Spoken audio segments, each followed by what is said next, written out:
नमस्कार सभी को, कैसे हैं आप सब। पिछले वीडियो में मैंने एक शिक्षक के दायित्व, व्यवहार या कार्यशैली पर चर्चा की थी। जिस तरह अध्यापक के दायित्व है, कार्यशैली है, उसी तरह से मैनेजमेंट के भी कुछ निश्चित दायित्व होते हैं, कुछ कर्तव्य होते हैं जिनका निर्वहन करना होता है। इन नियमों का, इन दायित्वों का अगर निर्वहन न किया जाए तो कहीं न कहीं समस्या उत्पन्न होती है, जो आगे चल के दिक्कत उत्पन्न करती है। समस्या का एक कारण यह होता है कि कई बार लोग संस्था तो खड़ी कर देते हैं, बिल्डिंग का निर्माण कर लेते हैं, उसका संचालन होने लगता है, लेकिन उस संस्था के उचित संचालन के लिए कोई निश्चित कार्यशैली नहीं बनाई जाती है। जब एक संस्था का निर्माण होता है तो एक भवन, उसमें शिक्षक और छात्र, इन चीजों पर तो ध्यान दिया जाता है, लेकिन इन सब के एक उचित तालमेल पर विचार विमर्श नहीं किया जाता है, जिसकी की बहुत आवश्यकता है। इस चीज को समझना होगा। एक संस्था आदर्श संस्था तब बनती है जब छात्रों के साथ साथ अभिभावक भी उसकी प्रशंसा करें। अभिभावक भी समाज में लोगों को रिकमेंड करें कि यह अच्छी संस्था है, यहाँ आप अपने बच्चों को प्रवेश दिलाएं, जिससे कि उनका भविष्य उज्ज्वल बने। इसके लिए आवश्यक है कि विद्यालय के शिक्षक अपने विषयों में पारंगत हों, संप्रेषण कौशल में पारंगत हों और विषय के कुशल प्रेषण को छात्रों तक पहुंचा सकें, विषयों को छात्रों तक पहुंचा सकें, आपसी मतभेद ना हो और इन सब का एक उचित, शिक्षकों में आपस में एक उचित तालमेल की परम आवश्यकता होती है। जैसा कि मैंने बताया कि सिर्फ बिल्डिंग बना लेने से और अच्छे अध्यापक नियुक्त करने से ही संस्था का कुशल संचालन नहीं हो पाता है। केवल इनसे ही संस्था नहीं चल निकलती है, उसके लिए एक मजबूत कार्ययोजना की बहुत आवश्यकता होती है। इस कार्ययोजना में शिक्षक, छात्र, मैनेजमेंट और अभिभावकों को भी सम्मिलित किया जाता है। जब हम शिक्षकों का चयन करते हैं तो उनकी एजुकेशन को देखते हैं, क्वालिफिकेशन को देखते हैं, लेकिन कभी कभी बजट के अभाव में, बजट की कमी के कारण हम कभी कभी ट्रेंड शिक्षकों को नियुक्त नहीं कर पाते हैं। ये ट्रेंड शिक्षक नहीं नियुक्त कर पाते हैं, कोई बात नहीं। शिक्षकों के एक्सपीरियंस को अवश्य देखें, अनुभव कितना है, किन कक्षाओं तक पढ़ाया है, कितने वर्ष तक पढ़ाया है, पिछली संस्थाओं में संबंध कैसे रहे हैं अध्यापक के छात्रों के साथ, मैनेजिंग कमेटी के साथ। इस चीज को विशेष महत्व दें शिक्षक का चयन करते समय। जब हम शिक्षकों को नियुक्त करते हैं तो उनकी सैलरी में बहुत ज्यादा अंतर न रखें।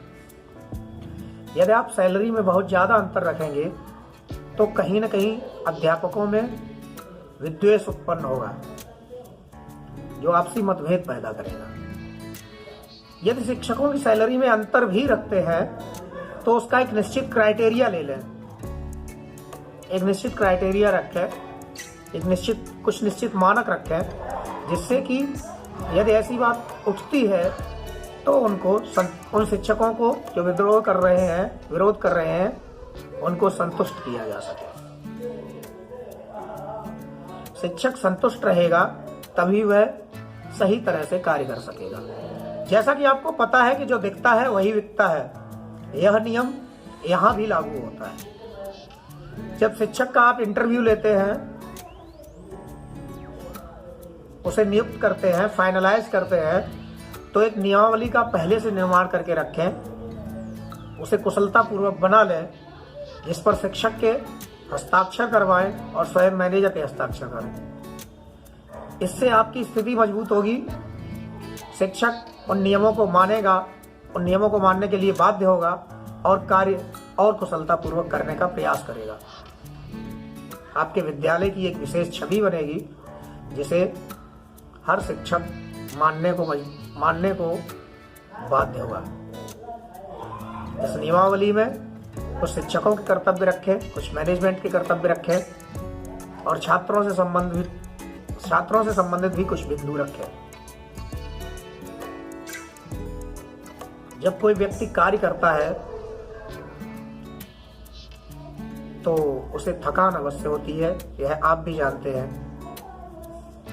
थकान शारीरिक भी होती है और मानसिक भी, यह आपको ज्ञात ही है। शारीरिक थकान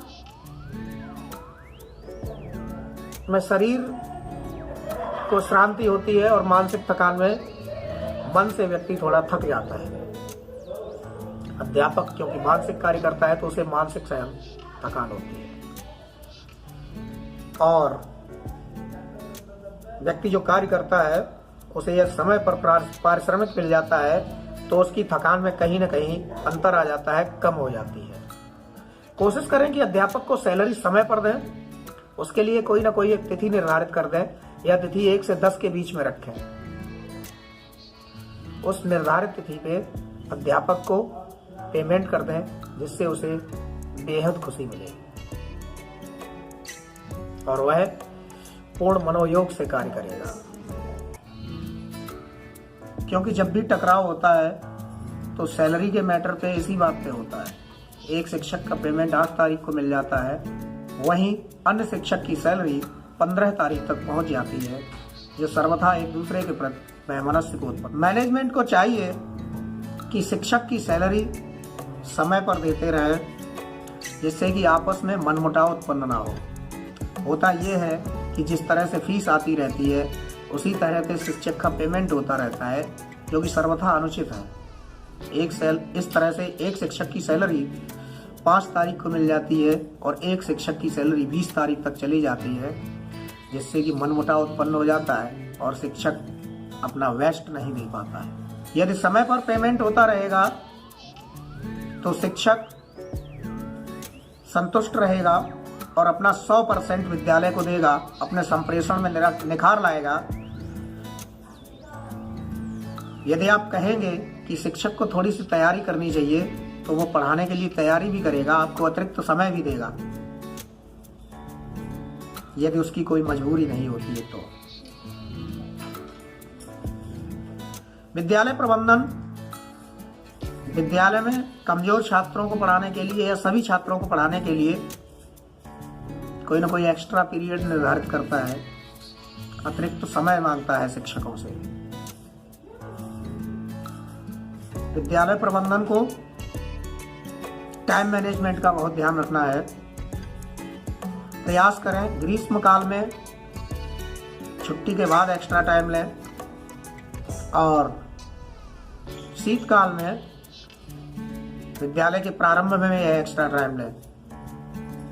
इससे शिक्षकों को समय देने में दिक्कत नहीं होगी और छात्रों का भी समय प्रबंधन हो जाएगा। जैसा कि आप सभी जानते हैं कि विद्यालय प्रबंधन अर्थात मैनेजर या विद्यालय का मालिक, संस्था का मालिक प्रत्येक महीने शिक्षकों की एक बैठक रखते हैं।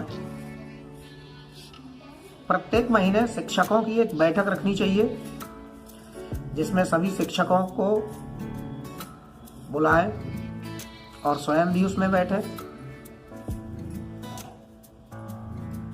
शिक्षकों द्वारा समस्याओं को प्राप्त करें, फीडबैक लें, फीस वसूली पर चर्चा करें और जहां जिस कक्षा शिक्षक के फीस वसूली में कोई दिक्कत आ रही है उसकी मदद करें, दूसरे शिक्षक से करवाएं, स्वयं करें और जो समस्याएं उठती हैं उनका यथासंभव समाधान करें। कभी कभी कक्षा शिक्षण में कोई शिक्षक गलती करता है, उस गलती के लिए आपको करना यह है कि वो गलती सामूहिक बैठक में शिक्षक की न उठाएं।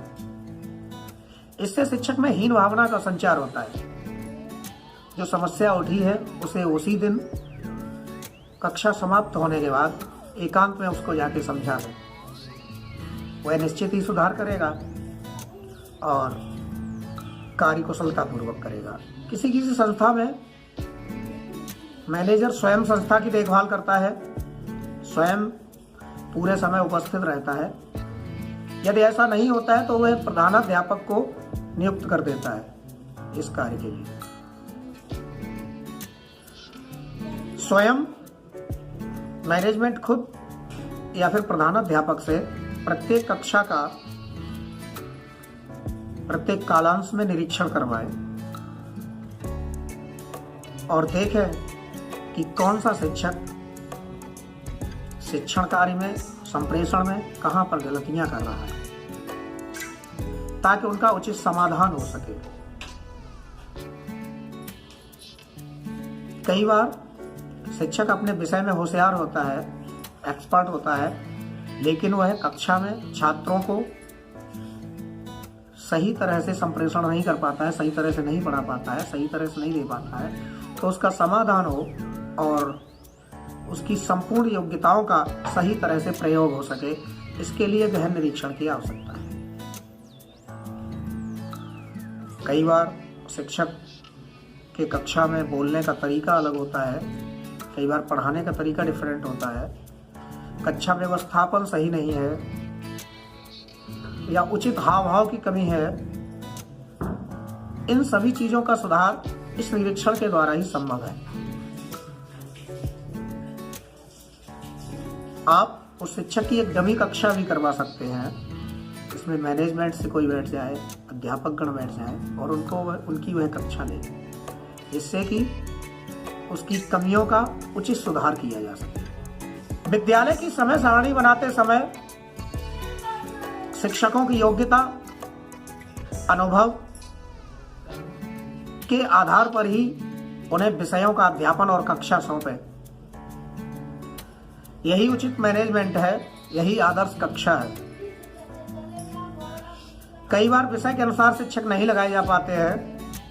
शिक्षक आपका कक्षा 10 और 12 में पढ़ाने के लिए काबिल है और आप उसे कक्षा 2 या 3 की क्लास दे देते हैं तो वह अपना बेस्ट नहीं दे पाएगा। उसके अंदर कहीं ना कहीं संकुचित मानसिकता रहेगी और वह अध्यापन सही नहीं कर पाएगा। इसी तरह एक अध्यापक जो कक्षा 1, 2, 3 के लिए अवेलेबल है, पढ़ा सकता है, उसे आप 10 में लगा देंगे तो वह अध्यापन नहीं कर सकेगा। इन चीजों का आपको समय सारणी बनाते समय विशेष ध्यान रखना होगा। समय सारणी में स्थान देने के बाद, विषय देने के बाद, कक्षा देने के बाद भी शुरुआत के महीने में शिक्षकों का गहन निरीक्षण करें।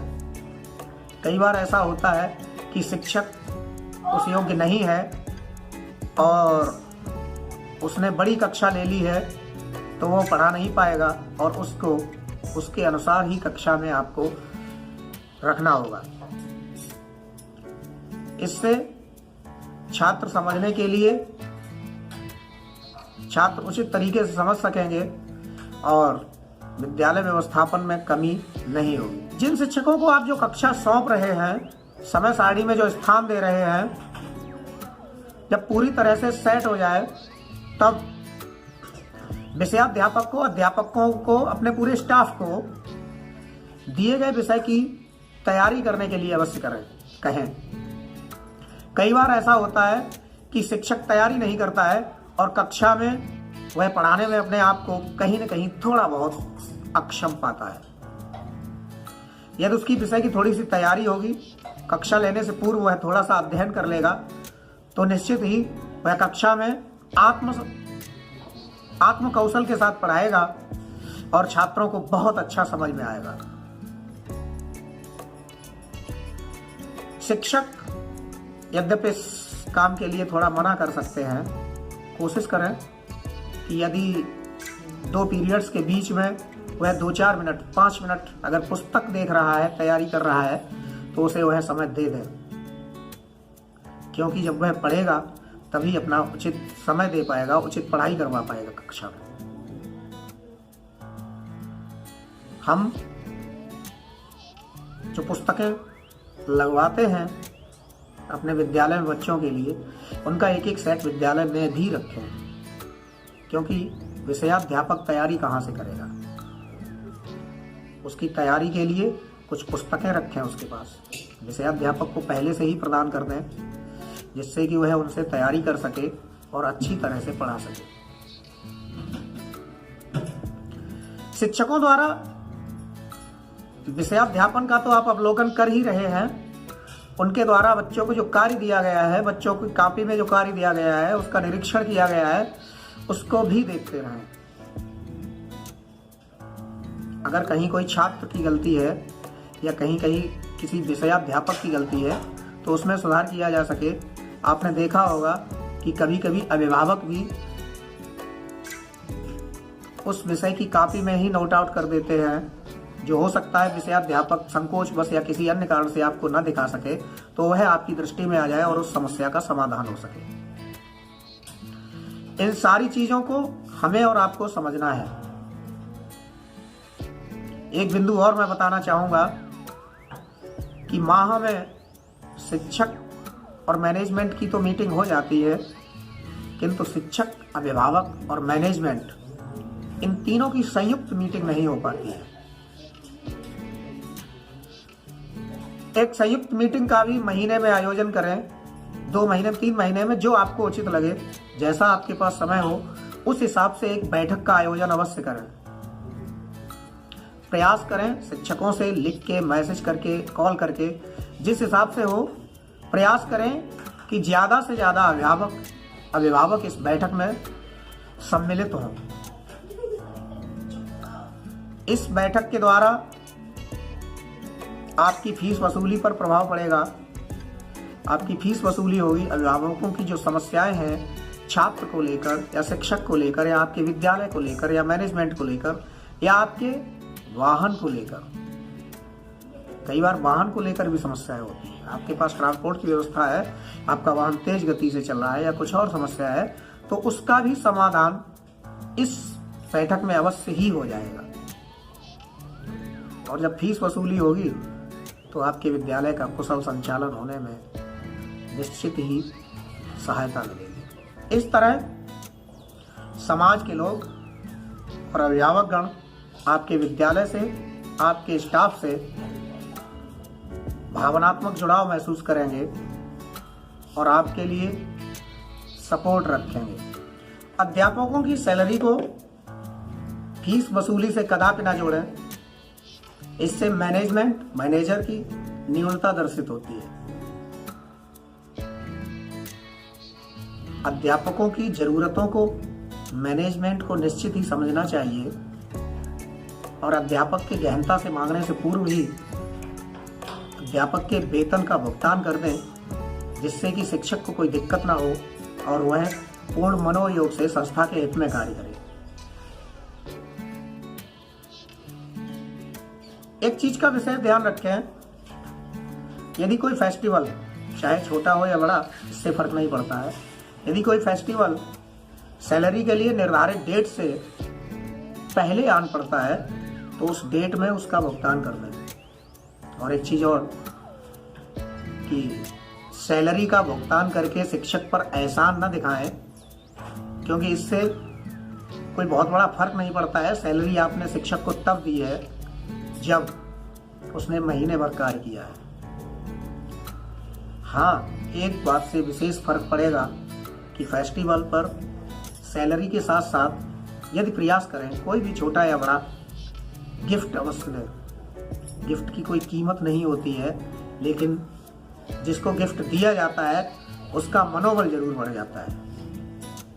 वह आपकी वाहवाही करने लगता है और वह आपके हित में विशेष कार्य अवश्य करेगा, जितना उसके द्वारा हो सकेगा। मैनेजर को यह विशेष ध्यान रखना है कि विद्यालय एक परिवार की तरह से है और परिवार के सदस्य होते हैं, परिवार का मुखिया होता है, न कि परिवार का कोई अधिकारी होता है। मुखिया को यदि सभी सदस्यों से यथोचित कार्य लेना है तो यह विशेष ध्यान रखना होगा, इन कार्यों को करना होगा।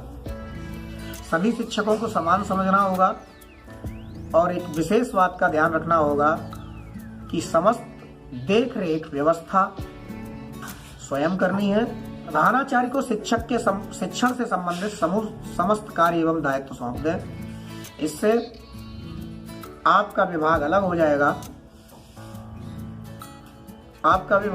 जाएगा, और विद्यालय में शिक्षण का विभाग अलग हो जाएगा। क्योंकि कार्य का जब यथोचित अंतरण किया जाता है, डिवाइडेशन किया जाता है, तो निश्चित ही कार्य सुकर हो जाता है। सबके कार्य व्यवहार अलग अलग रखेंगे तो कार्यों को करने में आसानी होती है। आज के लिए बस इतना ही। आशा है आपको यह वीडियो अवश्य पसंद आया होगा। यदि पसंद आया है तो अपने मैनेजमेंट समूहों में जरूर प्रेषित करें, जिससे कि वे इससे लाभ अर्जित कर सकें, और अपने शिक्षकों को इन चीज़ों को अवश्य दिखाएं, सब्सक्राइब करवाएं, जिससे कि वे इस चैनल का लाभ ले सकें। आगे आने वाली वीडियोस में शिक्षकों के लिए बहुत कुछ होगा। वित्तीय प्रबंधन के संबंध में मैनेजमेंट के द्वारा वित्तीय प्रबंधन किस तरह से करना है, शिक्षकों को कक्षा में किस तरह से बिहेव करना है, किस तरह से पढ़ाना है, शिक्षण गतिविधियां कौन सी सही हो सकती हैं, शिक्षण कौशल कौन कौन से हो सकते हैं, इन सारी चीज़ों को मैं आगे आने वाली वीडियोज में रखूंगा। तब तक जुड़े रहिए, अपना स्नेह बनाए रखिए। धन्यवाद, नमस्कार।